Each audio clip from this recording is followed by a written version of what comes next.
Hello everyone, Komi here back with another Genshin Impact video. Today we're going into the Spiral Abyss. 4.0 Spiral Abyss dropped a few days ago. And as usual, I'm going to give you all the tips you need for floor 11 and for floor 12. Hopefully it can help you. Hopefully it will give you some tips on positioning, who to focus, especially on floor 11 one. I think it's actually the hardest chamber. I feel like this time around floor 12 is not too hard. Probably easier than the previous one as well, so I think it's going to be nice. And yeah, I'll give you some tips. Maybe you have missed them, so hopefully it can help you. And yeah, as usual, I'm a little bit late, but I don't have a lot of time on my hands, unfortunately. You know, like, I don't have a lot of time, but I really wanted to get it out, so here we go. And yeah, if you have any questions, any more questions about the Abyss, let me know in the comments. I'll give you some teams, I'll give you some tips. Hopefully everything can help you. And I'll leave you with the guide. I hope you enjoy it, and I'll see you on the next one.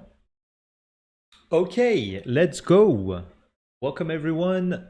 We'll start with the floor 11, and I think this time around floor 11 one might be actually the hardest chamber. I actually struggle mostly on 11 one on some accounts, like keeping the core above 60% can be a bit tricky, even when you know the patterns, but I will still show it to you so it can help you a little bit. And yeah, I think the two best teams in this floor, particularly all the way from floor chamber 1 to chamber 3, are mono hydro first half and mono pyro second half. I think with these two teams you can literally just breeze through that floor 11. If you don't have all the characters for the team, as long as you have at least 1 or 2 pyro and at least 1 or 2 hydro for each team, it should be more than enough. So yeah, on floor 11-1, you need to defend the core. It's going to be, the enemies are going to spawn one by one. So there's a first wave where the slimes and the flower are going to attack you, and the 2 specters are going to attack the monolith. So make sure you focus the specters. The other 3 enemies are, you can ignore them, they will chase you. And eventually they will be grouped, so you can probably do AoE damage to them. So yeah, make sure you focus the specters at the start, and then every time you kill one enemy, there's a new enemy that's going to spawn. It doesn't spawn by wave, it spawns one by one, so that's the annoying part actually, and that's the main issue with that chamber that makes it so hard. Once you kill the first specters, there's going to be more slimes and flowers that are going to spawn, and this time around, they will attack the monolith. If you're close enough to them, they will attack you because you'll aggro them straight up. So if you're on the side of the specters from the start, it will make it much easier, and they will spawn next to you, and you will be able to keep damaging them pretty fast. And as you can see with mono hydro, there's really very few issues. I didn't even use sucrose almost to group them. So even without a grouper, it's really possible. And yeah, the focus will alternate between specters, slime flowers, specters, slime flowers. So that's pretty much it for the first half. And of course, a grouper would make it much easier, just like a Kazuha, Venti, or Sucrose. On the second half, it's going to be Cryo, and this time around, the Spectres are going to focus you, while the Slimes are going to attack the Monolith, and the Flower is going to attack you. So make sure you focus the Slimes. You have to be fast, because they're going to jump straight up on the Monolith. So the faster you are, the better it is, because they will definitely deal some damage. And on the second wave, this time around, the Spectres once again attack you. Attack the monolith compared to the slimes, who will focus you, and with the flower as well. But after this wave, there's going to be a flower that will spawn that will attack the monolith. The slimes will attack you as well, and you will pretty much be in a good spot to kill everyone at the same time, because you're going to be on the right side if you follow the focus that I just mentioned. And then there's going to be one more specter who will attack the monolith, and I think the last slime as well is going to attack the monolith, so you got to be careful with that. But overall, if you have Bennett Shangling built, it shouldn't be too much of a problem. They die pretty fast, they're not very tanky. You also get a lot of pyro damage bonus in this chamber, so it shouldn't be too much of a problem. Now for the second chamber, there's not really anything to say much about the second chamber. It's going to be 2 waves of enemies. The first 3 enemies spawn together. If you focus the Electro guy, the 2 crabs are going to follow you. They're going to shoot some balls at the start, but then they quickly run to you. So you can attack them together. With the Hydro, the crab shields are going to be destroyed very fast. And yeah, they don't have that much HP. So you have a lot of time as well on this chamber. You have 5 minutes, so it's really not that bad.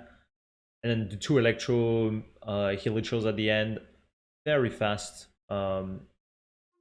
Hydro can work. It doesn't break the shield very fast, but they don't have that much HP, as you can see. Like, even through the shield, my Xingqiu deals a lot of damage, so it's really not an issue. And then on the second half, you will have 3 new cryo enemies from Fontaine that will spawn. Same thing, if you play Mono Pyro, their shield is going to melt really fast.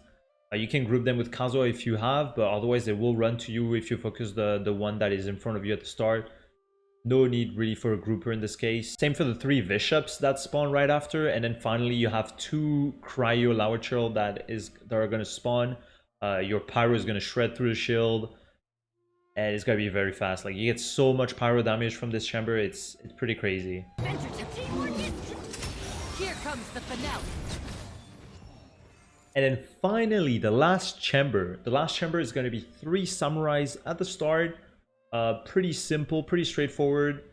You kill those 3 samurais. I feel like 11-3 is always the easiest chamber almost. Maybe not the last rotation, but this, like, most of the time 11-3 is kind of weird because they just spawn like 5 enemies that have like 2 HP and you literally kill them in 3 minutes. I mean in 3 seconds, because 3 minutes would be kind of close, but yeah, it goes very fast. So no particular pattern here or focus, just they're going to chase you anyways. They're going to be grouped. Just don't kill, make sure you kill the samurais together so they don't regenerate their HP. And then on the second half, the big Primo Geobishop is back. Not much to say about this guy. If you have a shield, makes it a little bit easier to counter his special attack, but other than that, not a ton of HP. If you have Bennett Shangling, they can probably duo this as well with like very minimum investment. Yeah, just be careful. He can deal some good damage, but yeah, you should have a lot of time. Yeah, that's pretty much it for floor 11. It was pretty fast. Not a lot of like big mechanics or anything. It's mainly 11-1 for the focus that is very important. And yeah, as I said at the start, the best teams for this floor is going to be Mono Pyro and Mono Hydro, I think, are the best, but you have a lot of options. You can play any national variation, any... I wouldn't recommend too much Hyper Bloom. I mean, it can be fine, but you really want some Pyro and some Hydro, so you can use the Hydro in the Hyper Bloom, but since it's a lot of Pyro enemies, might as well just bring more Hydro. If you don't have a lot of Hydro, Xingqiu should be enough, though. Moving on to floor 12. Our favorite friend, Magukenki, is back.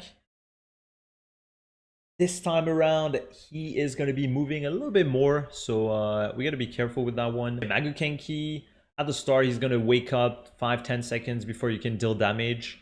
Then he's going to jump and do his special attack after you kill 30% of his HP approximately. Since he's in 12-1 right now, he doesn't have a ton of HP, so it shouldn't be too much of a problem. But this time around, he's not going to get stuck in the wall as he used to. After he dashes backwards to the wall, he's going to dash forward once again. So he moves much more compared to before. There was a strat before where you could let him stuck on the wall, so he would never move and you could just do everything you wanted. So it was pretty nice. Doesn't work anymore, but yeah, he doesn't have that much HP since it's 12-1. So if you can kill him in like a minute 15. Here with Mono Hydro, I had no reactions. I killed it in minute 10, 12. So yeah, 1 minute 15 leaves you a lot of time for the second half. And on the second half, you got 4 Hydro Eidolons very far from each other. If you don't have a grouper, it's not optimal. If you have Kazuha, you can move to the wall next to the ones you spawn next to, and then they will group a little bit more. Then you can use your skill, and it's going to group them all together. Otherwise, you can just focus the one that is next to you when you spawn, and the other 2 that are further away will start following you. So don't worry too much about that. If you manage to kill Magukenki fast enough, you should have a lot of time, really. And on the second wave, you have a Cryo Mage that you should focus first, and the big spin to win enemies that is very annoying, actually. This one is really, really annoying. Like, the spin, you can't stop it. It's kind of annoying, but it's really not that bad. You can actually stop the spinning machine by using Linet because she's Uzia alignment and the machine is Numa. So if you use Linet's skill on the machine, it will stop it and it will stop spinning. It will stop attacking for a while. It will just do like a very simple attack. It's really easy to dodge. So that's one of the strat. But other than that, it doesn't have a lot of HP either, and you can pretty easily kill it like after killing the other two one by one. But if you focus the mecha guy, the spinning thing is going to stay close so you can AoE damage them. And then for 12-2 first half, we got a new Fontaine boss, the crab that you can find underwater in Fontaine.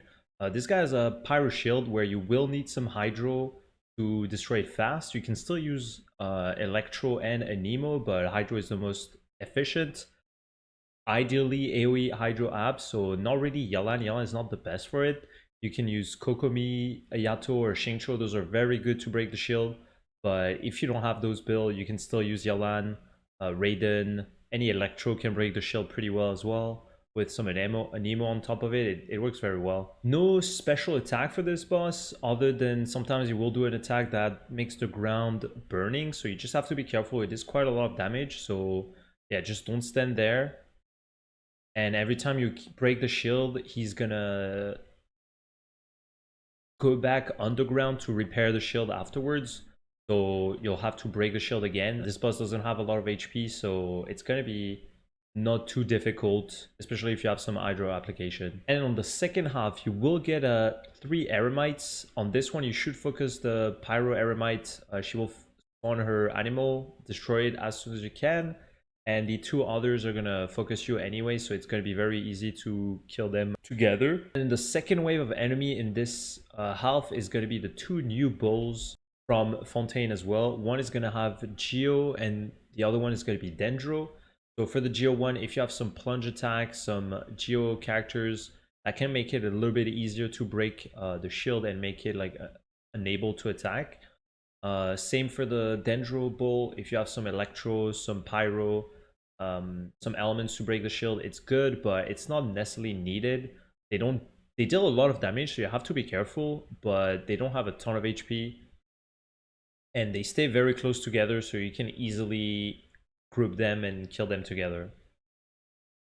And finally, 12-3 first half, we're going to get 3 enemies again on the first wave, 1 Dendro Eremite and 2 Pyro Gunners. I would go on one side to push one of the Hydro Gunners closer to the other 2, and then it's going to be much easier to group them and kill them together once they're grouped and you kill the Dendro monster. And then you get 2 mecha enemies afterwards. One of them is not going to move too much, the other one is the spinning one, so you want to focus the guy that doesn't move too much, because the spinning one is going to focus you and stay close to you, so it's going to be easier to AoE them. And yeah, not insane mechanics on this one. The lady has Hydro and Cryo app, so make sure you don't get hit, because she can freeze you, and then she deals quite a lot of damage, so you have to be careful.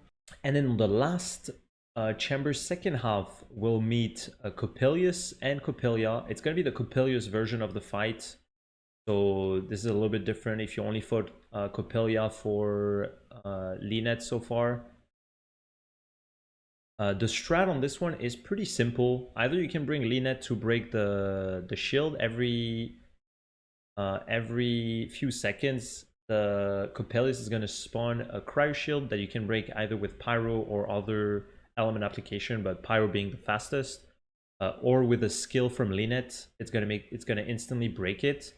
And you can also easily dodge Coppelia's attack by staying close to Coppelia on the side of the arena. She's literally only targeting the middle of the map, so if you stay on the side, she's not going to attack you. It's going to be very easy to dodge. They deal a lot of damage, so you have to be careful. Coppelius has some cryo attack. If you're using Bennett, you can get melted. Plus Coppelia, swirls, etc. It can be very fast, so you have to be careful. But otherwise, you can just wait for the shields, break the shield, and then once you break the 3 shield, Coppelius is going to stop attacking as much. Just one attack here and there until they get a shield back. They are very vulnerable, and that's where you can deal a lot of damage. Here comes the finale. My show mustn't fail.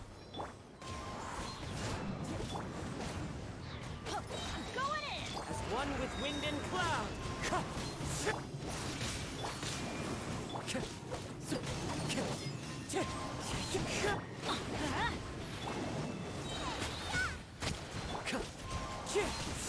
Let's light it up! Everybody stand back! Alright, so let's get into the teams now. I showed you Mono Pyro, Mono Hydro, but the nice thing about this abyss is that you have a lot of options. So I will show you all the good teams that I found and I think work.